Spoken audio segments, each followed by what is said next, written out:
In this video, I'm going to show you how to import this template into your very own course so you can use it to get started on or continue working on your hastily adapted online course. So what I'm going to do is I'm going to scroll down here. This may be in a different place for you, but to the site setup tutorial. This is something handy dandy that our awesome instructional technology people have put together. You go about requesting a course site. You may already have requested a site. You could also just merge this, but I'm just going to request a new one. I'm going to pause. All right, I'm going to create a course site without a CRN. I can always add that later. I'm going to do Spring 2020. I'm going to enter a title. I'm going to call it, then I'm going to say continue. I'm going to say standard. Are you planning to import lessons from another course site? Yes. Do you want blank copies of course information and weekly content pages in addition to any imported lesson pages? This one's up to you.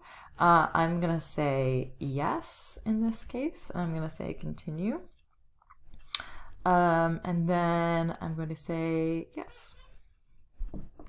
All right, my course site is ready. So now it has added itself up here at the top of my bar. I want to go to site info here.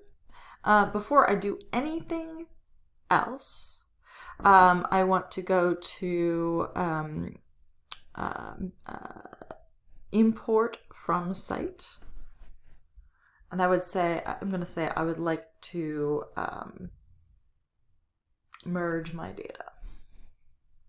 And then I'm going to go down and find online course template. I'll click that. I'll say continue. And this is where you can select what all you might want to import. In this case, we haven't gotten started yet with really anything, so I'm just going to say select all. It's the easiest way to do that.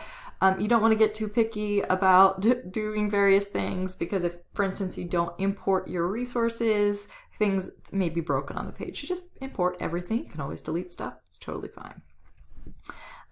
Great. So now I have I have now imported this information. So it's been queued. It usually happens almost immediately. So if I just hit the refresh button, now it's going to, I'm going to see all that information. Now some of these are grayed out eyeballs.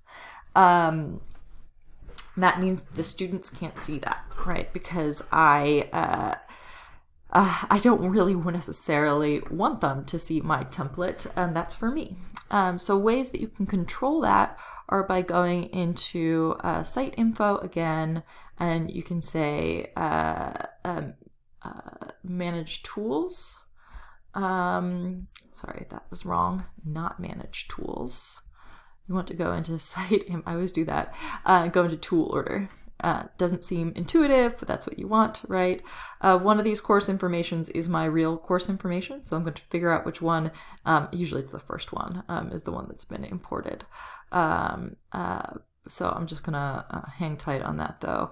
But so these have the gray eyeballs. I want to gray out, make it my template guide invisible to students as well.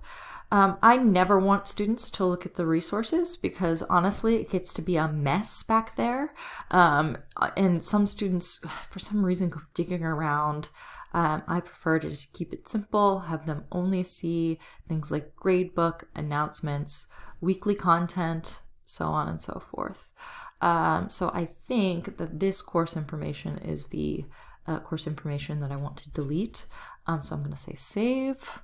I'm going to check on this one. Yes, this is not the one I want. This is the one that I imported that has, information that may be easier for me to adapt.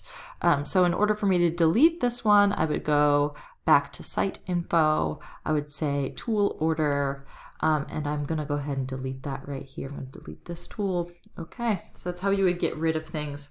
I also like to drag site info up to the top and also make that. There you go. Because for me, personally, while I'm adapting the course site, I don't have to keep scrolling down to the bottom. I always just move it to the top. Great. So now I've got these weekly templates here hanging out. And I have this the course FAQ going on. I've got this weekly content. So if I go to weekly content, you'll see the different weeks. And if I click on a week, it's empty right now. So I'm in another video going to show you how then to pull the info from the weekly template into this page.